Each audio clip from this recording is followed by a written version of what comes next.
Hello, again, little dreamer. Welcome back to our gentle bedtime story, The Princess and the Goblin by George MacDonald. This is part 3, where the adventure continues, and Princess Irene begins to uncover more secrets hidden deep within the mountain. Strange sounds, glowing lights, and whispers from her magical great-great-grandmother lead Irene on a quiet but brave journey. What lies ahead may be a little scary, but her heart is strong, and she is never truly alone. This story is read slowly and softly, to help you relax, unwind, and drift off into peaceful dreams. If you enjoy calm stories like this, please subscribe to our channel. And if you'd like to help us grow gently, we'd love for you to leave a kind comment below. Now take a deep breath, snuggle in, and let the story begin. Chapter 23. Curdie went up the mountain neither whistling nor singing, for he was vexed with Irene for taking him in, as he called it, and he was vexed with himself for having spoken to her so angrily. His mother gave a cry of joy when she saw him, and at once set about getting him something to eat, asking him questions all the time, which he did not answer so cheerfully as usual. When his meal was ready, she left him to eat it and hurried to the mine to let his father know he was safe. When she came back, she found him fast asleep upon her bed, nor did he wake until his father came home in the evening. "Now, Curdie," his mother said, as they sat at supper, "tell us the whole story from beginning to end, just as it all happened." Curdie obeyed, and told everything to the point where they came out upon the lawn in the garden of the king's house. "And what happened after that?" asked his mother. "You haven't told us all. You ought to be very happy at having got away from those demons, and instead of that I never saw you so gloomy. There must be something more. Besides, you do not speak of that lovely child as I should like to hear you. She saved your life at the risk of her own, and yet somehow you don't seem to think much of it." "She talked such nonsense," answered Curdie, "and told me a pack of things that weren't a bit true, and I can't get over it." "What were they?" asked his father. "Your mother may be able to throw some light upon them." Then Curdie made a clean breast of it, and told them everything. They all sat silent for some time, pondering the strange tale. At last Curdie's mother spoke. "You confess, my boy," she said. "There is something about the whole affair you do not understand." "Yes, of course, mother," he answered. "I cannot understand how a child knowing nothing about the mountain, or even that I was shut up in it, should come all that way alone, straight to where I was, and then, after getting me out of the hole, lead me out of the mountain too, where I should not have known a step of the way if it had been as light as in the open air." "Then you have no right to say what she told you was not true. She did take you out, and she must have had something to guide her. Why not a thread as well as a rope or anything else? There is something you cannot explain, and her explanation may be the right one." "It's no explanation at all, mother, and I can't believe it." "That may be only because you do not understand it. If you did, you would probably find it was an explanation and believe it thoroughly. I don't blame you for not being able to believe it, but I do blame you for fancying such a child would try to deceive you. Why should she? Depend upon it, she told you all she knew. Until you had found a better way of accounting for it all, you might at least have been more sparing of your judgment." "That is what something inside me has been saying all the time," said Curdie, hanging down his head. "But what do you make of the grandmother? That is what I can't get over. To take me up to an old garret and try to persuade me against the sight of my own eyes that it was a beautiful room, with blue walls and silver stars, and no end of things in it, when there was nothing there but an old tub and a withered apple and a heap of straw and a sunbeam. It was too bad. She might have had some old woman there, at least to pass for her precious grandmother. Didn't she speak as if she saw those other things herself, Gertie? Yes, that's what bothers me. You would have thought she really meant and believed that she saw every one of the things she talked about, and not one of them there. It was too bad, I say. Perhaps some people can see things other people can't see, Gertie, said his mother very gravely. I think I will tell you something I saw myself once, only perhaps you won't believe me either. Oh, mother, mother, cried Gertie, bursting into tears. I don't deserve that, surely. But what I am going to tell you is very strange, persisted his mother. And if having heard it you were to say I must have been dreaming, I don't know that I should have any right to be vexed with you, though I know at least that I was not asleep. Do tell me, mother. Perhaps it will help me to think better of the princess. That's why I am tempted to tell you, replied his mother. But first, I may as well mention that, according to old whispers, there is something more than common about the king's family, and the queen was of the same blood, for they were cousins of some degree. There were strange stories told concerning them, all good stories, but strange, very strange. What they were I cannot tell, for I only remember the faces of my grandmother and my mother as they talked together about them. There was wonder and awe, not fear, in their eyes, and they whispered and never spoke aloud. But what I saw myself was this. Your father was going to work in the mine one night, and I had been down with his supper. It was soon after we were married, and not very long before you were born. He came with me to the mouth of the mine and left me to go home alone, for I knew the way almost as well as the floor of our own cottage. It was pretty dark, and in some parts of the road where the rocks overhung nearly quite dark. But I got along perfectly well, never thinking of being afraid, until I reached a spot you know well enough, Gertie, where the path has to make a sharp turn out of the way of a great rock on the left-hand side. When I got there, I was suddenly surrounded by about half a dozen of the cobs, the first I had ever seen, although I had heard tell of them often enough. One of them blocked up the path, and they all began tormenting and teasing me in a way it makes me shudder to think of even now. If I had only been with you, cried father and son in a breath. The mother gave a funny little smile and went on. They had some of their horrible creatures with them too, and I must confess I was dreadfully frightened. They had torn my clothes very much, and I was afraid they were going to tear myself to pieces, when suddenly a great white soft light shone upon me. I looked up. A broad ray, like a shining road, came down from a large globe of silvery light, not very high up, indeed not quite so high as the horizon, so it could not have been a new star or another moon or anything of that sort. The cobs dropped persecuting me and looked dazed, and I thought they were going to run away, but presently they began again. The same moment, however, down the path from the globe of light came a bird, shining like silver in the sun. It gave a few rapid flaps first, and then, with its wings straight out, shot, sliding down the slope of the light. It looked to me just like a white pigeon. But whatever it was, when the cobs caught sight of it coming straight down upon them, they took to their heels and scampered away across the mountain, leaving me safe, only much frightened. As soon as it had sent them off, the bird went gliding again up the light, and the moment it reached the globe the light disappeared, just as if a shutter had been closed over a window, and I saw it no more. But I had no more trouble with the cobs that night or ever after.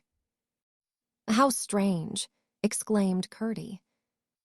Yes, it was strange, but I can't help believing it whether you do or not, said his mother. It's exactly as your mother told it to me the very next morning, said his father. You don't think I'm doubting my own mother, cried Curdy. There are other people in the world quite as well worth believing as your own mother, said his mother. I don't know that she's so much the fitter to be believed that she happens to be your mother, Mr. Curdy.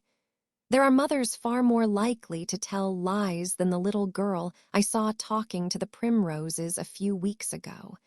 If she were to lie, I should begin to doubt my own word. But princesses have told lies as well as other people, said Curdy. Yes, but not princesses like that child. She's a good girl, I am certain, and that's more than being a princess. Depend upon it, you will have to be sorry for behaving so to her, Curdy.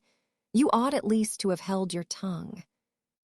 I am sorry now, answered Curdy. You ought to go and tell her so then. I don't see how I could manage that. They wouldn't let a minor boy like me have a word with her alone, and I couldn't tell her before that nurse of hers. She'd be asking ever so many questions, and I don't know how many the little princess would like me to answer. She told me that Ludi didn't know anything about her coming to get me out of the mountain. I am certain she would have prevented her somehow if she had known it. But I may have a chance before long, and meantime I must try to do something for her. I think, Father, I have got on the track at last. Have you indeed, my boy, said Peter. I am sure you deserve some success. You have worked very hard for it. What have you found out? It's difficult, you know, Father, inside the mountain, especially in the dark, and not knowing what turns you have taken to tell the lie of things outside. Impossible, my boy, without a chart or at least a compass, returned his father. Well, I think I have nearly discovered in what direction the cobs are mining. If I am right, I know something else that I can put to it, and then 1 and 1 will make 3. They very often do, Curdy, as we miners ought to be very well aware. Now tell us, my boy, what the 2 things are, and see whether we can guess at the same third as you. I don't see what that has to do with the princess, interposed his mother. I will soon let you see that, mother. Perhaps you may think me foolish, but until I am sure there is nothing in my present fancy, I am more determined than ever to go on with my observations. Just as we came to the channel by which we got out, I heard the miners at work somewhere near, I think down below us. Now since I began to watch them, they have mined a good half-mile in a straight line, and so far as I am aware, they are working in no other part of the mountain. But I never could tell in what direction they were going. When we came out in the king's garden, however, I thought at once whether it was possible they were working towards the king's house, and what I want to do tonight is to make sure whether they are or not. I will take a light with me. Oh, Curdy, cried his mother, then they will see you. I'm no more afraid of them now than I was before, rejoined Curdy, now that I've got this precious shoe. They can't make another such in a hurry, and 1 bare foot will do for my purpose. Woman as she may be, I won't spare her next time. But I shall be careful with my light, for I don't want them to see me. I won't stick it in my hat. Go on, then, and tell us what you mean to do. I mean to take a bit of paper with me and a pencil, and go in at the mouth of the stream by which we came out. I shall mark on the paper as near as I can the angle of every turning I take until I find the cobs at work, and so get a good idea in what direction they are going. If it should prove to be nearly parallel with the stream, I shall know it is towards the king's house they are working. And what if you should? how much wiser will you be then? Wait a minute, mother dear. I told you that when I came upon the royal family in the cave, they were talking of their prince, Harelip. They called him marrying a sun-woman. That means one of us, one with toes to her feet. Now in the speech, one of them made that night at their great gathering, of which I heard only a part. He said that peace would be secured for a generation at least by the pledge the prince would hold for the good behavior of her relatives. That's what he said, and he must have meant the sun-woman the prince was to marry. I am quite sure the king is much too proud to wish his son to marry any but a princess, and much too knowing to fancy that his having a peasant woman for a wife would be of any great advantage to them. I see what you are driving at now, said his mother.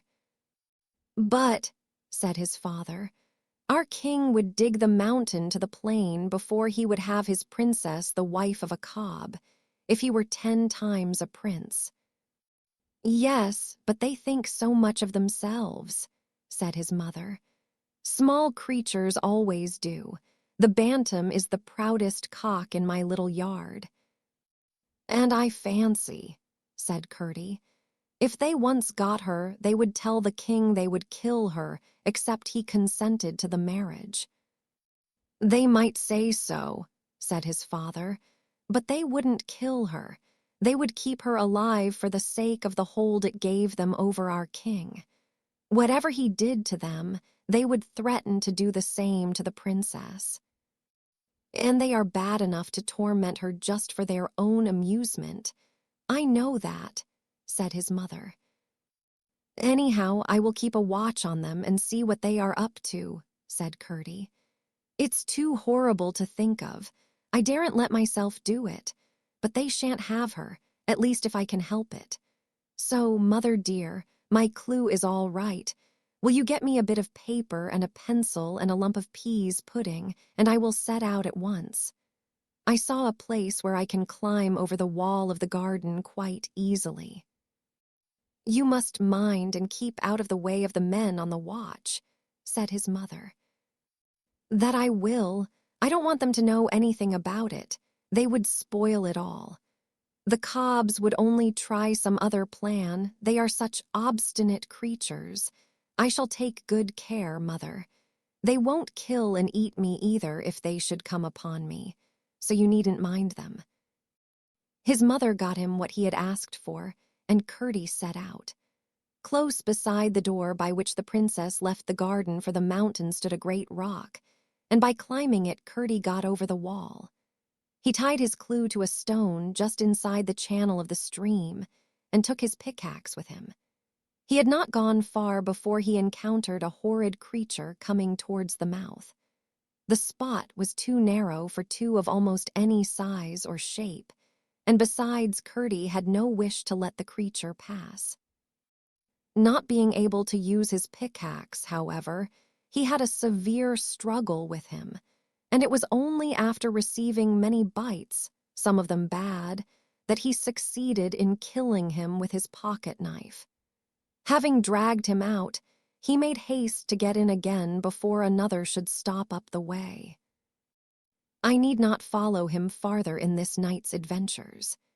He returned to his breakfast, satisfied that the goblins were mining in the direction of the palace, on so low a level that their intention must, he thought, be to burrow under the walls of the king's house and rise up inside it, in order, he fully believed, to lay hands on the little princess and carry her off for a wife to their horrid Harelip. Chapter 24.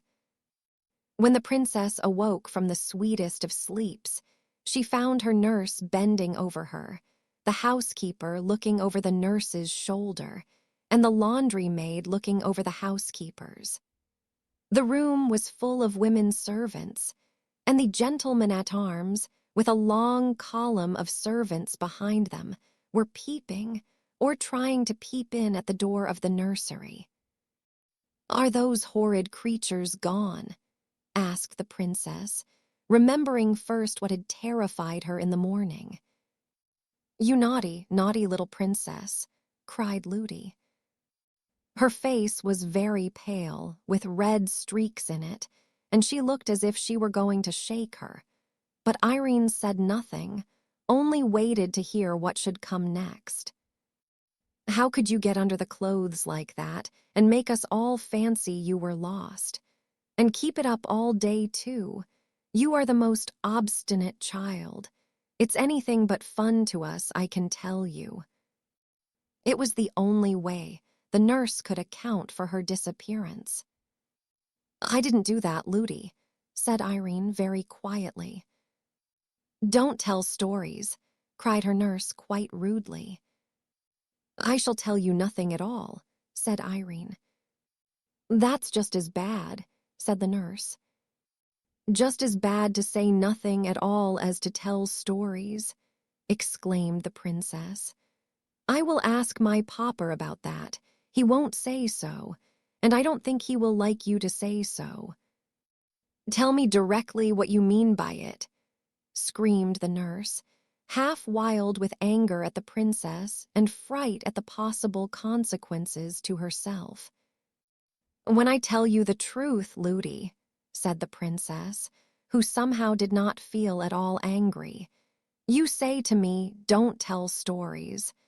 It seems I must tell stories before you will believe me."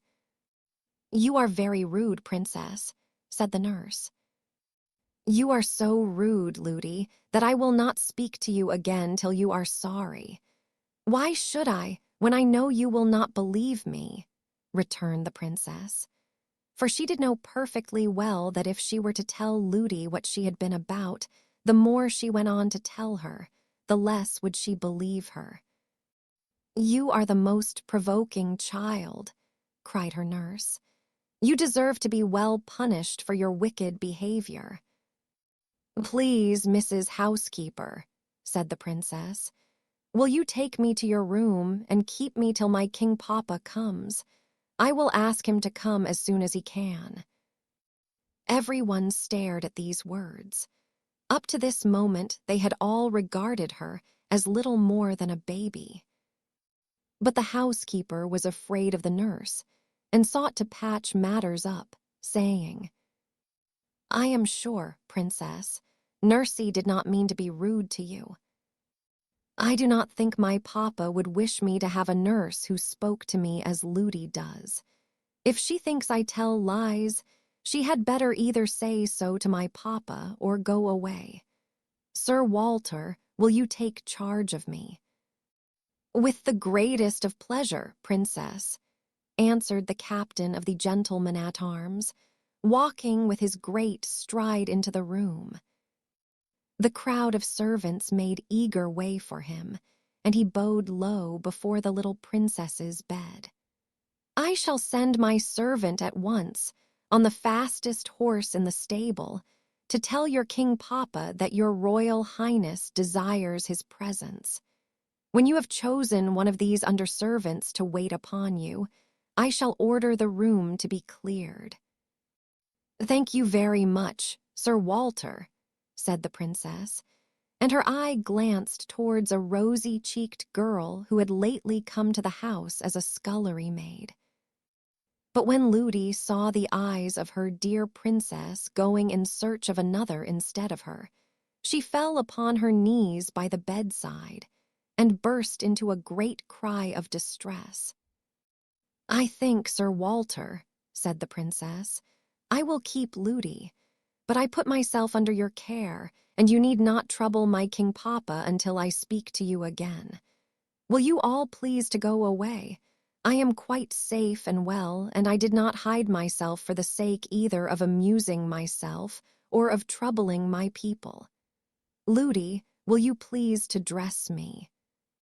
Chapter 25. Everything was for some time quiet above ground. The king was still away in a distant part of his dominions. The men-at-arms kept watching about the house.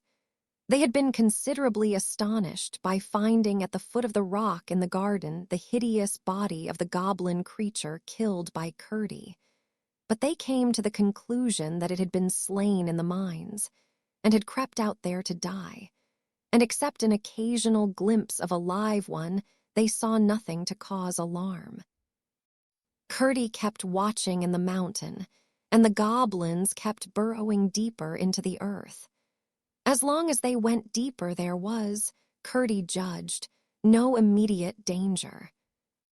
To Irene, the summer was as full of pleasure as ever, and for a long time, although she often thought of her grandmother during the day and often dreamed about her at night, she did not see her. The kids and the flowers were as much her delight as ever, and she made as much friendship with the miners' children she met on the mountain as Ludi would permit.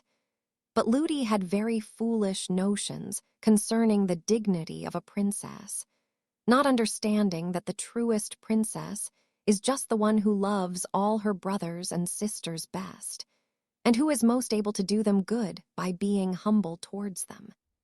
At the same time, she was considerably altered for the better in her behavior to the princess. She could not help seeing that she was no longer a mere child, but wiser than her age would account for. She kept foolishly whispering to the servants, however, sometimes that the princess was not right in her mind, sometimes that she was too good to live, and other nonsense of the same sort. All this time Curdie had to be sorry, without a chance of confessing, that he had behaved so unkindly to the princess. This perhaps made him the more diligent in his endeavors to serve her. His mother and he often talked on the subject, and she comforted him, and told him she was sure he would some day have the opportunity he so much desired. Here I should like to remark, for the sake of princes and princesses in general, that it is a low and contemptible thing to refuse to confess a fault, or even an error. If a true princess has done wrong, she is always uneasy until she has had an opportunity of throwing the wrongness away from her by saying, "I did it, and I wish I had not, and I am sorry for having done it." So you see there is some ground for supposing that Curdie was not a miner only, but a prince as well. Many such instances have been known in the world's history.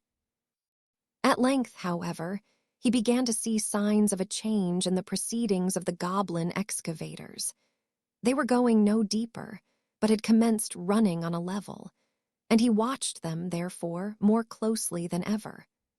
All at once, one night, coming to a slope of very hard rock, they began to ascend along the inclined plane of its surface. Having reached its top, they went again on a level for a night or two, after which they began to ascend once more, and kept on at a pretty steep angle.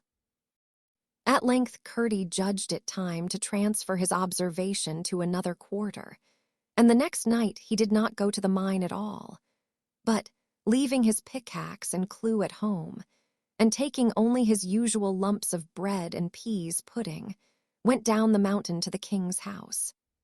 He climbed over the wall and remained in the garden the whole night, creeping on hands and knees from one spot to the other, and lying at full length with his ear to the ground, listening.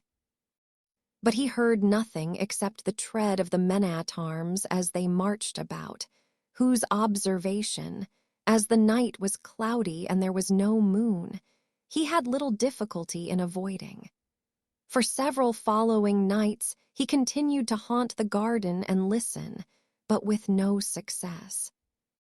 At length, early one evening, whether it was that he had got careless of his own safety, or that the growing moon had become strong enough to expose him, his watching came to a sudden end.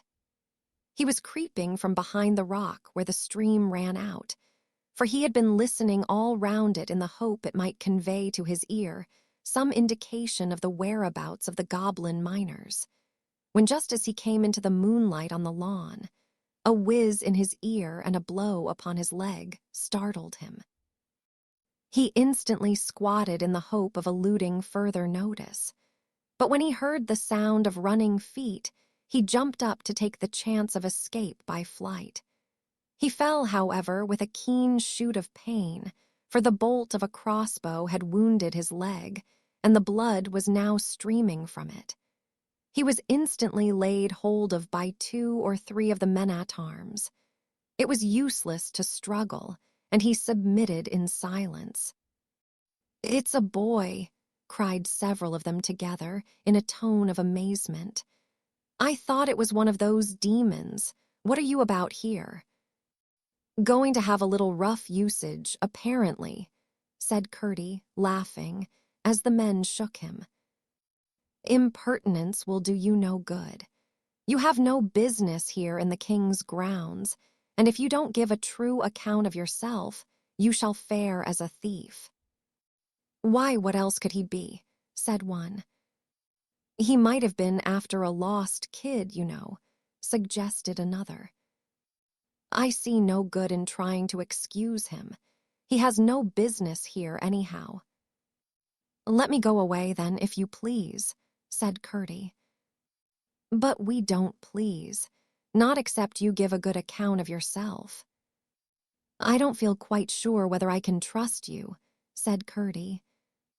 "We are the king's own men-at-arms," said the captain courteously, for he was taken with Curdie's appearance and courage.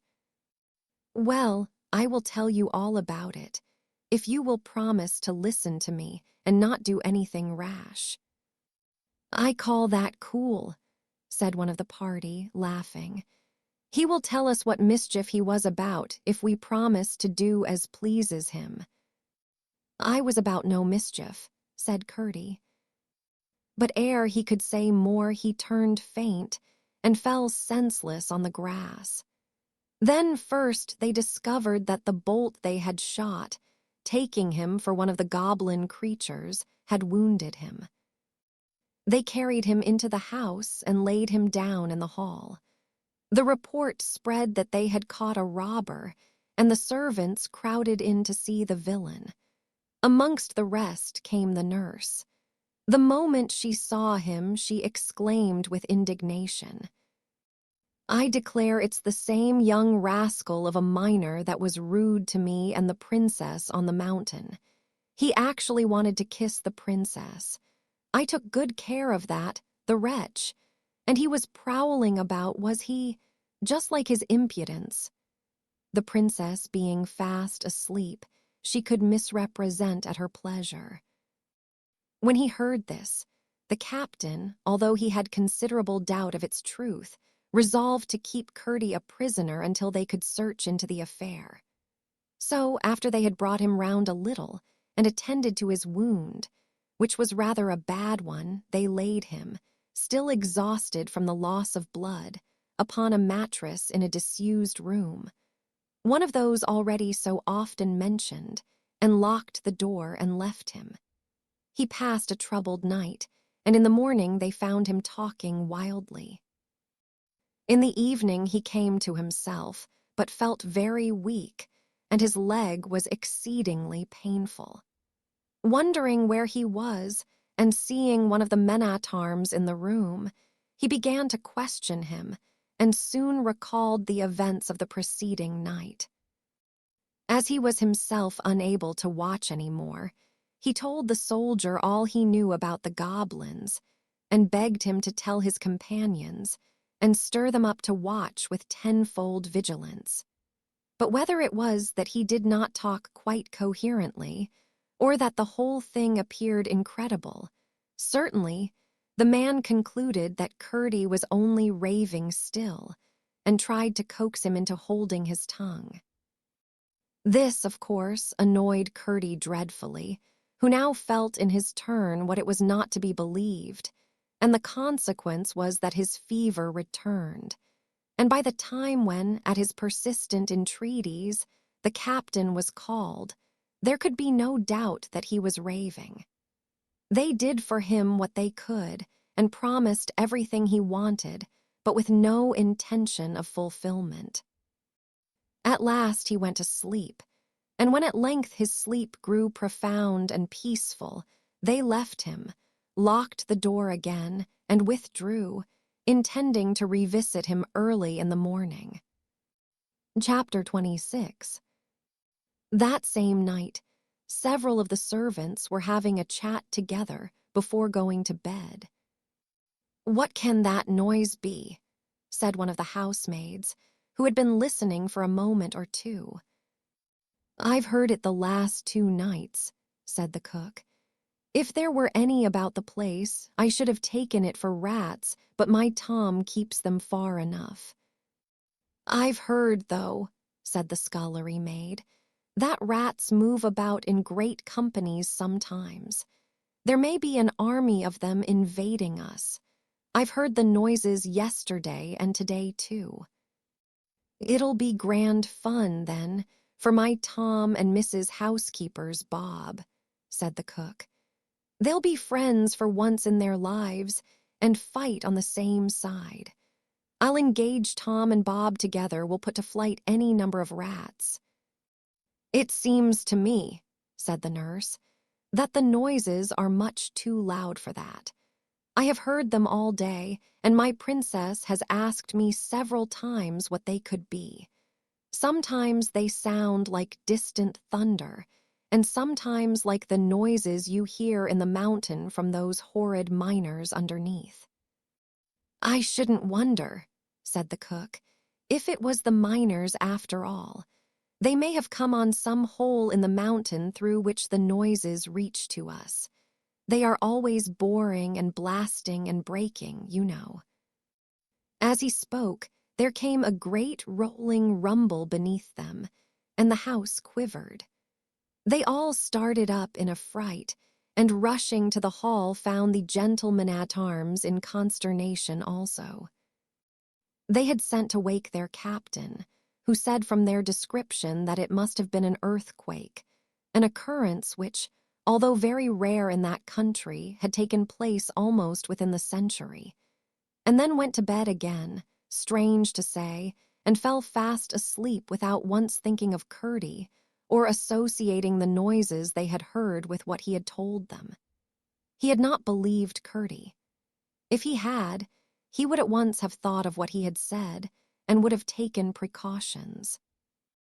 As they heard nothing more, they concluded that Sir Walter was right, and that the danger was over for perhaps another 100 years. The fact, as discovered afterwards, was that the goblins had, in working up a second sloping face of stone, arrived at a huge block which lay under the cellars of the house, within the line of the foundations. It was so round that when they succeeded, after hard work, in dislodging it without blasting, it rolled thundering down the slope with a bounding, jarring roll, which shook the foundations of the house. The goblins were themselves dismayed at the noise, for they knew, by careful spying and measuring, that they must now be very near, if not under the king's house, and they feared giving an alarm. They, therefore, remained quiet for a while, and when they began to work again, they no doubt thought themselves very fortunate in coming upon a vein of sand, which filled a winding fissure in the rock on which the house was built. By scooping this away, they came out in the king's wine cellar. No sooner did they find where they were than they scurried back again, like rats into their holes, and running at full speed to the Goblin Palace, announced their success to the king and queen with shouts of triumph. In a moment, the Goblin royal family and the whole Goblin people were on their way in hot haste to the king's house, each eager to have a share in the glory of carrying off that same night the Princess Irene. The queen went stumping along in one shoe of stone and one of skin. This could not have been pleasant, and my readers may wonder that, with such skillful workmen about her, she had not yet replaced the shoe carried off by Curdie. As the king, however, had more than one ground of objection to her stone shoes, he no doubt took advantage of the discovery of her toes, and threatened to expose her deformity if she had another made. I presume he insisted on her being content with skin shoes, and allowed her to wear the remaining granite one on the present occasion, only because she was going out to war. They soon arrived in the king's wine cellar, and regardless of its huge vessels, of which they did not know the use, proceeded at once, but as quietly as they could, to force the door that led upwards. Chapter 27. When Curdie fell asleep, he began at once to dream. He thought he was ascending the mountainside from the mouth of the mine, whistling and singing, ring, dod, bang, when he came upon a woman and child who had lost their way. And from that point he went on dreaming everything that had happened to him since he thus met the princess and Ludi. How he had watched the goblins, how he had been taken by them, how he had been rescued by the princess. Everything, indeed, until he was wounded, captured, and imprisoned by the men-at-arms. And now he thought he was lying wide awake where they had laid him, when suddenly he heard a great thundering sound. "The cobs are coming," he said. "They didn't believe a word I told them.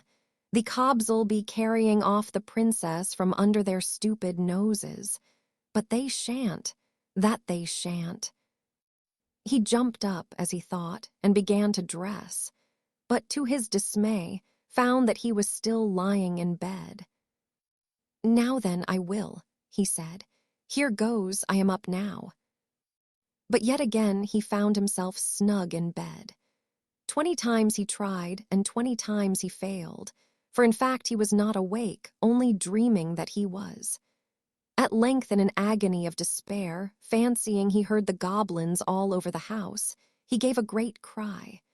Then there came, as he thought, a hand upon the lock of his door. It opened, and looking up, he saw a lady with white hair, carrying a silver box in her hand, enter the room. She came to his bed, he thought, stroked his head and face with cool, soft hands, took the dressing from his leg, rubbed it with something that smelt like roses, and then waved her hands over him 3 times. At the last wave of her hands, everything vanished. He felt himself sinking into the profoundest slumber, and remembered nothing more until he awoke in earnest. The setting moon was throwing a feeble light through the casement, and the house was full of uproar. There was soft, heavy, multitudinous stamping, a clashing and clanging of weapons, the voices of men and the cries of women, mixed with a hideous bellowing which sounded victorious. The cobs were in the house. He sprang from his bed, hurried on some of his clothes, not forgetting his shoes, which were armed with nails.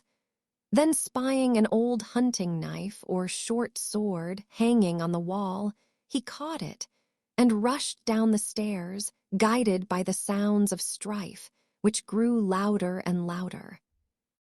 When he reached the ground floor, he found the whole place swarming. All the goblins of the mountains seemed gathered there. He rushed amongst them, shouting, "1, 2, hit and hew. 3, 4, blast and bore." And with every rhyme he came down a great stamp upon a foot, cutting at the same time their faces, executing, indeed, a sword dance of the wildest description. Away scattered the goblins in every direction, into closets, upstairs, into chimneys, up on rafters, and down to the cellars. Curdie went on stamping and slashing and singing, but saw nothing of the people of the house until he came to the great hall, in which, the moment he entered it, arose a great goblin shout. The last of the men-at-arms, the captain himself, was on the floor, buried beneath a wallowing crowd of goblins. For, while each knight was busy defending himself as well as he could, by stabs in the thick bodies of the goblins, for he had soon found their heads all but invulnerable, The queen had attacked his legs and feet with her horrible granite shoe, and he was soon down. But the captain had got his back to the wall and stood out longer. The goblins would have torn them all to pieces, but the king had given orders to carry them away alive, and over each of them, in 12 groups, was standing a knot of goblins, while as many as could find room were sitting upon their prostrate bodies. Curdie burst in dancing and gyrating and stamping and singing like a small incarnate whirlwind. "Where 'tis all a hole, sir, never can be holes. Why should their shoes have soles, sir, when they've got no soles? But she upon her foot, sir, has a granite shoe, the strongest leather boot, sir. 6 would soon be through." The queen gave a howl of rage and dismay, and before she recovered her presence of mind, Curdie, having begun with the group nearest him, had 11 of the knights on their legs again. "Stamp on their feet!" he cried as each man rose, and in a few minutes the hall was nearly empty, the goblins running from it as fast as they could, howling and shrieking and limping, and cowering every now and then as they ran to cuddle their wounded feet in their hard hands, or to protect them from the frightful stamp of the armed men. And now Curdie approached the group which, entrusting in the queen and her shoe, kept their guard over the prostrate captain. The king sat on the captain's head, but the queen stood in front, like an infuriated cat, with her perpendicular eyes gleaming green and her hair standing half up from her horrid head. Her heart was quaking, however, and she kept moving about her skin-shod foot with nervous apprehension. When Curdie was within a few paces, she rushed at him, made one tremendous stamp at his opposing foot, which happily he withdrew in time and caught him round the waist, to dash him on the marble floor. But just as she caught him, he came down with all the weight of his iron-shod shoe upon her skin-shod foot, and with a hideous howl she dropped him, squatted on the floor, and took her foot in both her hands. Meanwhile the rest rushed on the king and the bodyguard, sent them flying, and lifted the prostrate captain, who was all but pressed to death. It was some moments before he recovered breath and consciousness. "Where's the princess?" cried Curdie again and again. No one knew, and off they all rushed in search of her. Through every room in the house they went, but nowhere was she to be found. Neither was one of the servants to be seen. But Curdie, who had kept to the lower part of the house, which was now quiet enough, began to hear a confused sound as of a distant hubbub, and set out to find where it came from. The noise grew as his sharp ears guided him to a stair, and so to the wine cellar. It was full of goblins, whom the butler was supplying with wine as fast as he could draw it. While the queen and her party had encountered the men-at-arms, Harelip with another company had gone off to search the house. They captured everyone they met, and when they could find no more, they hurried away to carry them safe to the caverns below. But when the butler, who was amongst them, found that their path lay through the wine cellar, he bethought himself of persuading them to taste the wine, and, as he had hoped, they no sooner tasted than they wanted more. The rooted goblins, on their way below, joined them, and when Curdie entered they were all, with outstretched hands, in which were vessels of every description from saucepan to silver cup, pressing around the butler, who sat at the tap of a huge cask, filling and filling. Curdie cast one glance around the place before commencing his attack, and saw in the farthest corner a terrified group of the domestics unwatched, but cowering without courage to attempt their escape. Amongst them was the terror-stricken face of Ludi, but nowhere could he see the princess. Seized with the horrible conviction that Harelip had already carried her off, he rushed amongst them, unable for wrath to sing any more, but stamping and cutting with greater fury than ever. "Stamp on their feet! Stamp on their feet!" he shouted, and in a moment the goblins were disappearing through the hole in the floor like rats and mice. They could not vanish so fast, however, but that many more goblin feet had to go limping back over the underground ways of the mountain that morning. Presently, however, they were reinforced from above by the king and his party, with the redoubtable queen at their head. Finding Curdie again busy amongst her unfortunate subjects, she rushed at him once more with the rage of despair, and this time gave him a bad bruise on the foot. Then a regular stamping fight got up between them, Curdie, with the point of his hunting knife, keeping her from clasping her mighty arms about him, as he watched his opportunity of getting once more a good stamp at her skin-shod foot. But the queen was more wary as well as more agile than hitherto. The rest, meantime, finding their adversary thus matched for the moment, paused in their headlong hurry and turned to the shivering group of women in the corner.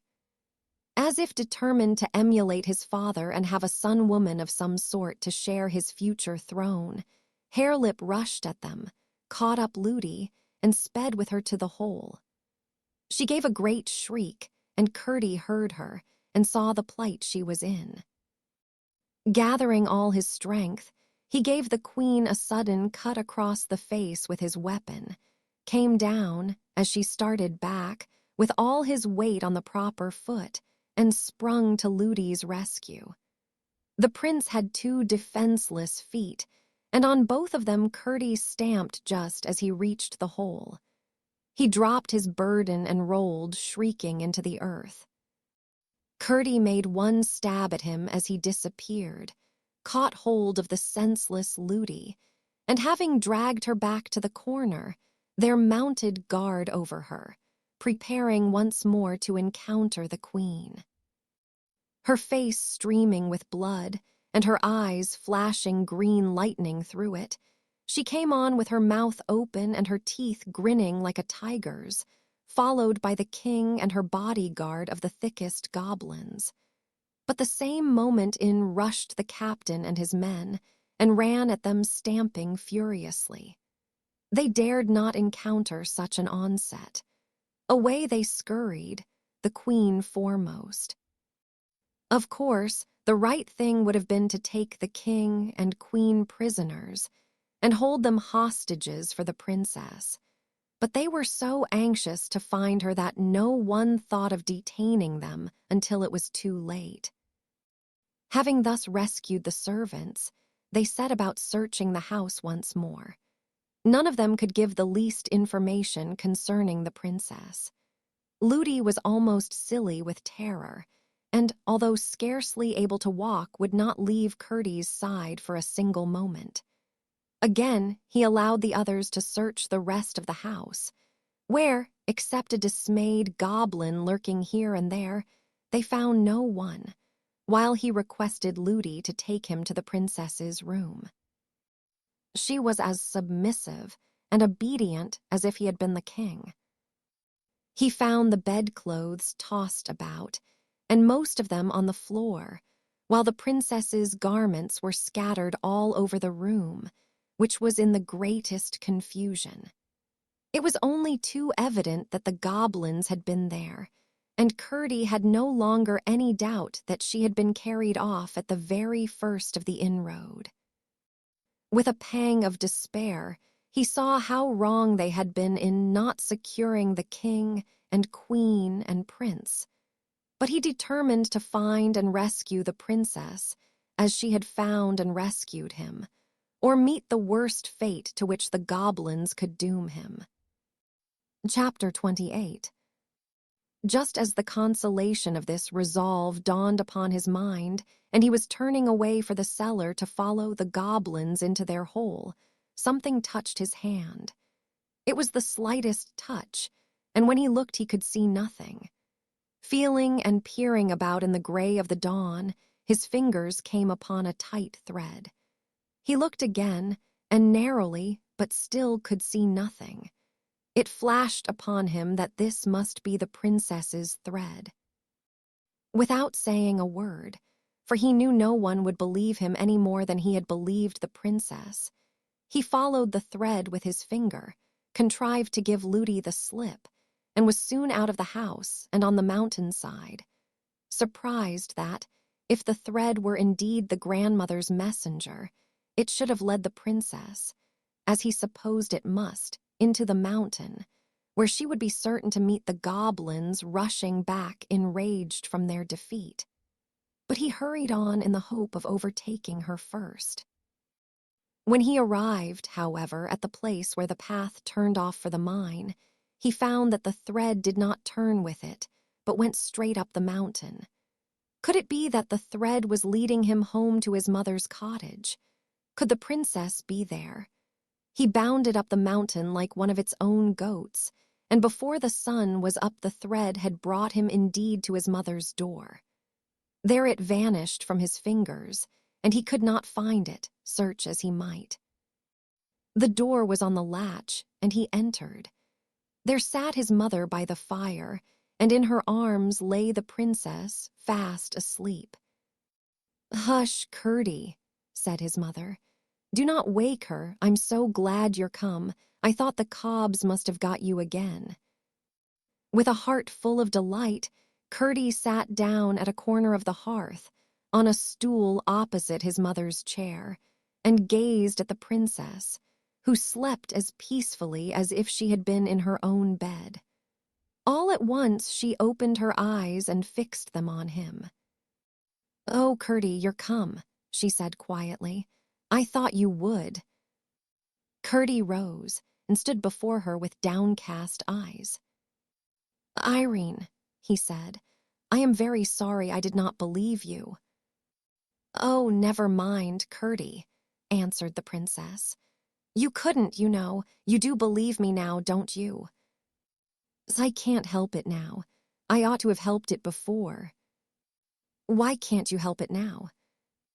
"Because, just as I was going into the mountain to look for you, I got hold of your thread, and it brought me here." "Then you've come from my house, have you?" "Yes, I have." "I didn't know you were there." "I've been there 2 or 3 days, I believe." "And I never knew it.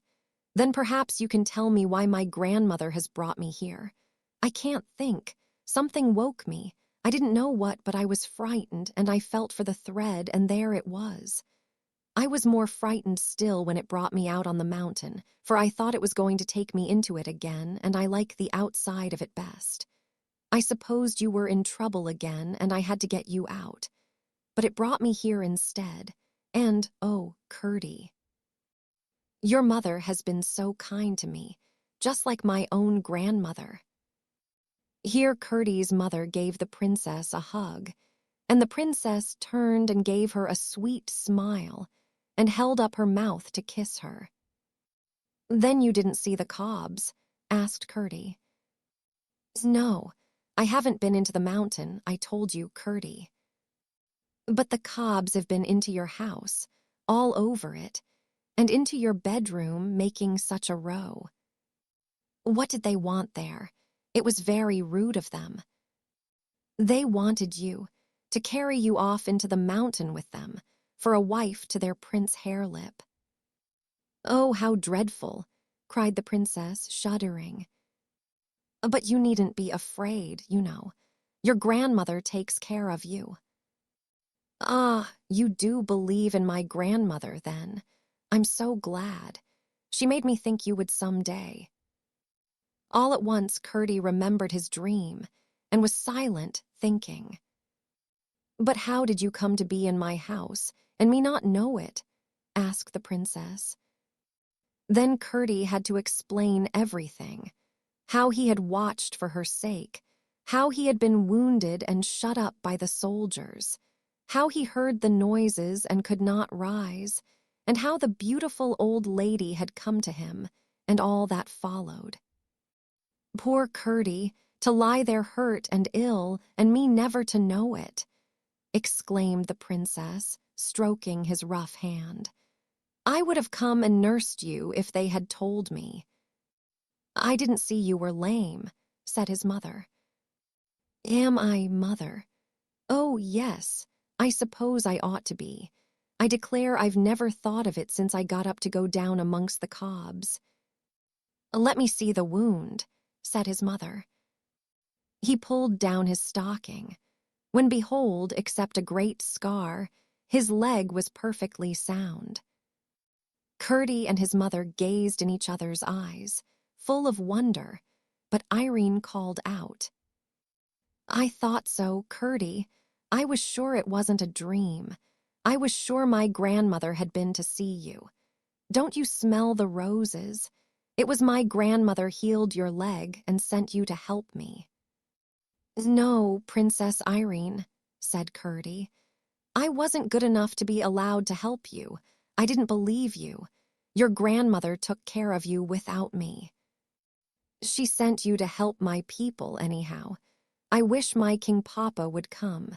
I do want so to tell him how good you have been.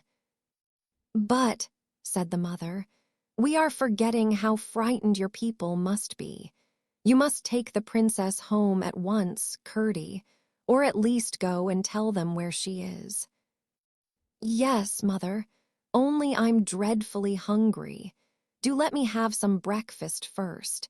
They ought to have listened to me, and then they wouldn't have been taken by surprise as they were.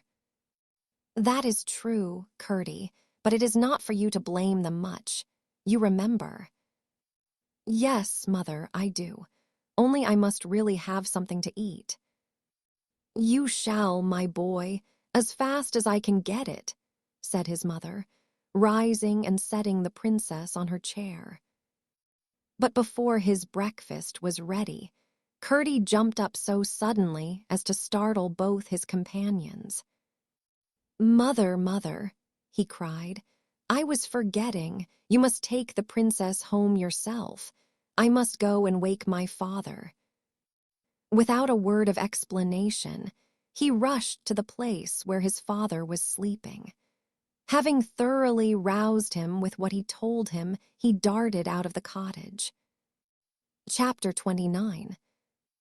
He had all at once remembered the resolution of the goblins to carry out their second plan upon the failure of the first. No doubt they were already busy, and the mine was therefore in the greatest danger of being flooded and rendered useless, not to speak of the lives of the miners. When he reached the mouth of the mine, after rousing all the miners within reach, he found his father and a good many more just entering. They all hurried to the gang by which he had found a way into the Goblin country. There the foresight of Peter had already collected a great many blocks of stone, with cement ready for building up the weak place, well enough known to the goblins. Although there was not room for more than two to be actually building at once, they managed, by setting all the rest to work in preparing the cement and passing the stones, to finish in the course of the day a huge buttress filling the whole gang and supported everywhere by the live rock. Before the hour when they usually dropped work, they were satisfied the mine was secure. They had heard goblin hammers and pickaxes busy all the time, and at length fancied they heard sounds of water they had never heard before. But that was otherwise accounted for when they left the mine, for they stepped out into a tremendous storm which was raging all over the mountain. The thunder was bellowing, and the lightning lancing out of a huge black cloud which lay above it and hung down its edges of thick mist over its sides. The lightning was breaking out of the mountain, too, and flashing up into the cloud. From the state of the brooks, now swollen into raging torrents, It was evident that the storm had been storming all day. The wind was blowing as if it would blow him off the mountain, but anxious about his mother and the princess, Curdie darted up through the thick of the tempest. Even if they had not set out before the storm came on, he did not judge them safe, for in such a storm even their poor little house was in danger. Indeed, he soon found that, but for a huge rock against which it was built, and which protected it both from the blasts and the waters, it must have been swept if it was not blown away. For the two torrents into which this rock parted the rush of water behind it united again in front of the cottage, two roaring and dangerous streams, which his mother and the princess could not possibly have passed. It was with great difficulty that he forced his way through one of them and up to the door. The moment his hand fell on the latch, through all the uproar of winds and waters came the joyous cry of the princess. "There's Curdie, Curdie, Curdie." She was sitting wrapped in blankets on the bed, his mother trying for the 100th time to light the fire which had been drowned by the rain that came down the chimney. The clay floor was one mass of mud, and the whole place looked wretched. But the faces of the mother and the princess shone as if their troubles only made them the merrier. Curdie burst out laughing at the sight of them. "I never had such fun," said the princess, her eyes twinkling and her pretty teeth shining. "How nice it must be to live in a cottage on the mountain." "It all depends on what kind your inside house is," said the mother. "I know what you mean," said Irene. "That's the kind of thing my grandmother says." By the time Peter returned, the storm was nearly over. But the streams were so fierce and so swollen that it was not only out of the question for the princess to go down the mountain, but most dangerous for Peter, even or Curdie, to make the attempt in the gathering darkness. "They will be dreadfully frightened about you," said Peter to the princess, "but we cannot help it. We must wait till the morning." With Curdie's help, the fire was lighted at last, and the mother set about making their supper. And after supper they all told the princess stories till she grew sleepy. Then Curdie's mother laid her in Curdie's bed, which was in a tiny little garret room. As soon as she was in bed, through a little window low down in the roof she caught sight of her grandmother's lamp shining far away beneath, and she gazed at the beautiful silvery globe until she fell asleep. Chapter 30. The next morning the sun rose so bright that Irene said the rain had washed his face and let the light out clean. The torrents were still roaring down the side of the mountain, but they were so much smaller as not to be dangerous in the daylight. After an early breakfast, Peter went to his work, and Curdie and his mother set out to take the princess home. They had difficulty in getting her dry across the streams, and Curdie had again and again to carry her, but at last they got safe on the broader part of the road and walked gently down towards the king's house. And what should they see as they turned the last corner but the last of the king's troop riding through the gate? "Oh, Curdie," cried Irene, clapping her hands right joyfully, "my king papa is come." The moment Curdie heard that, he caught her up in his arms and set off at full speed, crying, "Come on, mother dear. The king may break his heart before he knows that she is safe." Irene clung round his neck and he ran with her like a deer. When he entered the gate into the court, there sat the king on his horse, with all the people of the house about him, weeping and hanging their heads. The king was not weeping, but his face was white as a dead man's, and he looked as if the life had gone out of him. The men-at-arms he had brought with him sat with horror-stricken faces, but eyes flashing with rage, waiting only for the word of the king to do something. They did not know what, and nobody knew what. The day before, the men-at-arms belonging to the house, as soon as they were satisfied the princess had been carried away, rushed after the goblins into the hole, but found that they had already so skillfully blockaded the narrowest part, not many feet below the cellar, that without miners and their tools they could do nothing. Not one of them knew where the mouth of the mine lay, and some of those who had set out to find it had been overtaken by the storm and had not even yet returned. Poor Sir Walter was especially filled with shame, and almost hoped the king would order his head to be cut off, for to think of that sweet little face down amongst the goblins was unendurable. When Curdie ran in at the gate with the princess in his arms, they were all so absorbed in their own misery and awed by the king's presence and grief that no one observed his arrival. He went straight up to the king, where he sat on his horse. "Papa, Papa," the princess cried, stretching out her arms to him, "here I am." The king started. The color rushed to his face. He gave an inarticulate cry. Curdie held up the princess, and the king bent down and took her from his arms. As he clasped her to his bosom, the big tears went dropping down his cheeks and his beard. And such a shout arose from all the bystanders that the startled horses pranced and capered, and the armor rang and clattered, and the rocks of the mountain echoed back the noises. The princess greeted them all as she nestled in her father's bosom, and the king did not set her down until she had told them all the story. But she had more to tell about Curdie than about herself, and what she did tell about herself none of them could understand, except the king and Curdie, who stood by the king's knee stroking the neck of the great white horse. And still as she told what Curdie had done, Sir Walter and others added to what she told, even Ludi joining in the praises of his courage and energy. Curdie held his peace, looking quietly up in the king's face.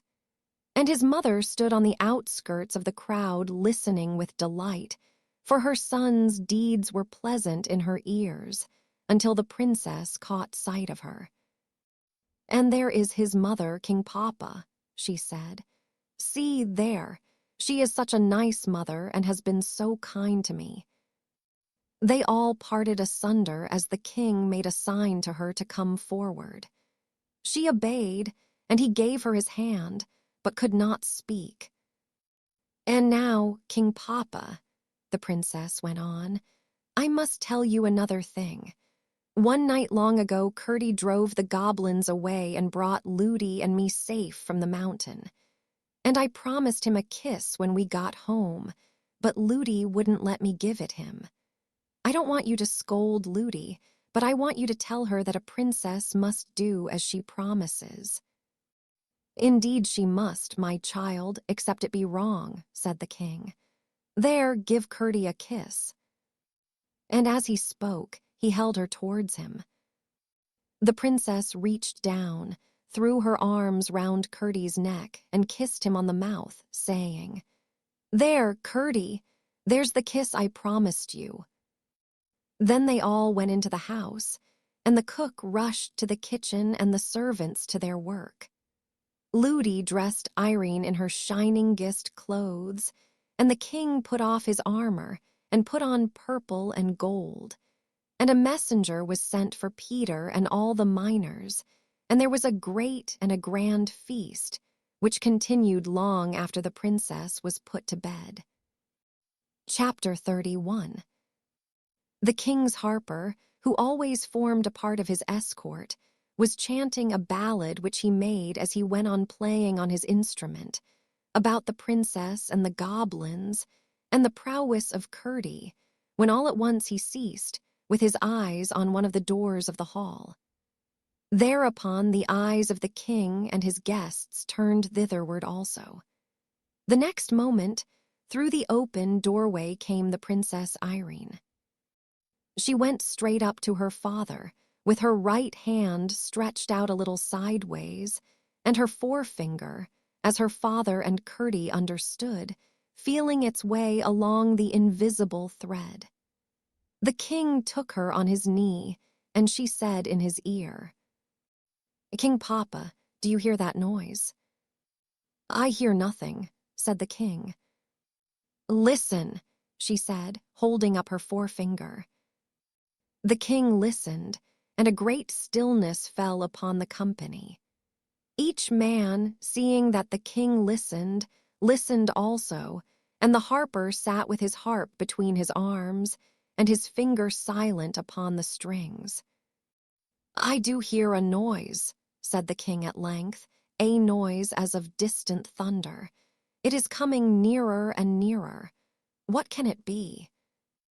They all heard it now, and each seemed ready to start to his feet as he listened. Yet all sat perfectly still. The noise came rapidly nearer. "What can it be?" said the king again. "I think it must be another storm coming over the mountain," said Sir Walter. Then Curdie, who at the first word of the king had slipped from his seat and laid his ear to the ground, rose up quickly, and approaching the king said, speaking very fast, "Please, your majesty, I think I know what it is. I have no time to explain, for that might make it too late for some of us. Will your majesty give orders that everybody leave the house as quickly as possible and get up the mountain?" The king, who was the wisest man in the kingdom, knew well there was a time when things must be done and questions left till afterwards. He had faith in Curdie, and rose instantly, with Irene in his arms. "Every man and woman follow me," he said, and strode out into the darkness. Before he had reached the gate, the noise had grown to a great thundering roar, and the ground trembled beneath their feet, and before the last of them had crossed the court, out after them from the great hall door came a huge rush of turbid water, and almost swept them away. But they got safe out of the gate and up the mountain, while the torrent went roaring down the road into the valley beneath. Curdie had left the king and the princess to look after his mother, whom he and his father, one on each side, caught up when the stream overtook them and carried safe and dry. When the king had got out of the way of the water, a little up the mountain, he stood with the princess in his arms, looking back with amazement on the issuing torrent, which glimmered fierce and foamy through the night. There Curdie rejoined them. "Now, Curdie," said the king, "what does it mean? Is this what you expected?" "It is, your majesty," said Curdie, and proceeded to tell him about the second scheme of the goblins, who, fancying the miners of more importance to the upper world than they were, had resolved, if they should fail in carrying off the king's daughter, to flood the mine and drown the miners. Then he explained what the miners had done to prevent it. The goblins had, in pursuance of their design, let loose all the underground reservoirs and streams, expecting the water to run down into the mine, which was lower than their part of the mountain. For they had, as they supposed, not knowing of the solid wall close behind, broken a passage through into it. But the readiest outlet the water could find had turned out to be the tunnel they had made to the king's house, the possibility of which catastrophe had not occurred to the young miner until he had laid his ear to the floor of the hall. What was then to be done? The house appeared in danger of falling, and every moment the torrent was increasing. "We must set out at once," said the king, "but how to get at the horses?" "Shall I see if we can manage that?" said Curdie. "Do," said the king. Curdie gathered the men-at-arms and took them over the garden wall, and so to the stables. They found their horses in terror. The water was rising fast around them, and it was quite time they were got out. But there was no way to get them out, except by riding them through the stream, which was now pouring from the lower windows as well as the door.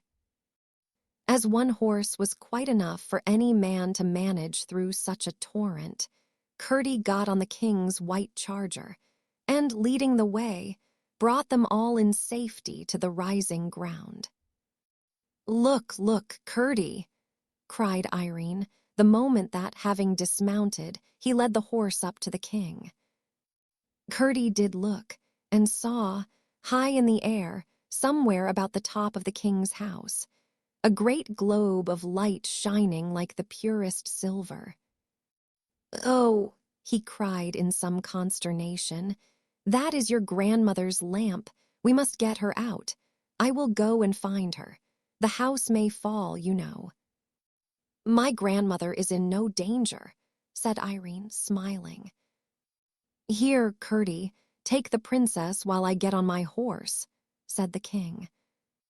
Curdie took the princess again, and both turned their eyes to the globe of light. The same moment there shot from it a white bird, which, descending with outstretched wings, made one circle round the king and Curdie and the princess, and then glided up again. The light and the pigeon vanished together. "Now, Curdie," said the princess, as he lifted her to her father's arms, "you see my grandmother knows all about it and isn't frightened. I believe she could walk through that water and it wouldn't wet her a bit." "But, my child," said the king, "you will be cold if you haven't something more on. Run, Curdie, my boy, and fetch anything you can lay your hands on to keep the princess warm. We have a long ride before us." Curdie was gone in a moment, and soon returned with a great rich fur, and the news that dead goblins were tossing about in the current through the house. They had been caught in their own snare.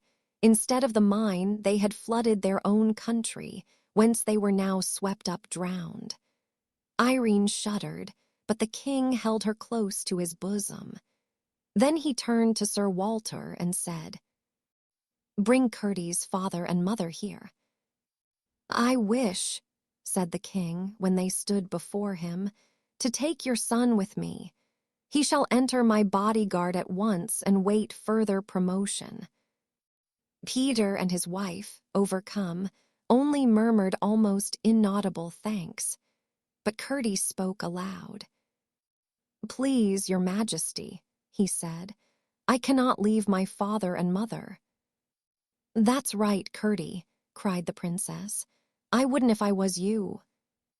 The king looked at the princess, and then at Curdie with a glow of satisfaction on his countenance. "I too think you are right, Curdie," he said, "and I will not ask you again, but I shall have a chance of doing something for you some time." "Your majesty has already allowed me to serve you," said Curdie. "But, Curdie," said his mother, "why shouldn't you go with the king?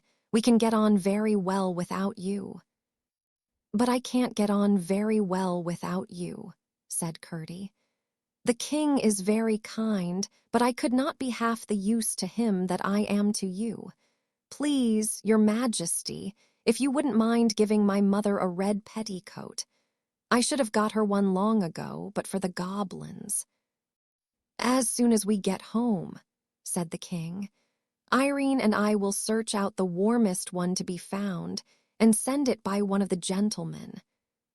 "Yes, that we will, Curdie," said the princess. "And next summer we'll come back and see you wear it, Curdie's mother," she added. "Shan't we, King Papa?" "Yes, my love, I hope so," said the king. Then turning to the miners, he said, "Will you do the best you can for my servants tonight? I hope they will be able to return to the house tomorrow." The miners with one voice promised their hospitality. Then the king commanded his servants to mind whatever Curdie should say to them. And after shaking hands with him and his father and mother, the king and the princess and all their company rode away down the side of the new stream, which had already devoured half the road, into the starry night. Chapter 32. All the rest went up the mountain and separated in groups to the homes of the miners. Curdie and his father and mother took Ludi with them, and the whole way a light, of which all but Ludi understood the origin, shone upon their path. But when they looked round, they could see nothing of the silvery globe.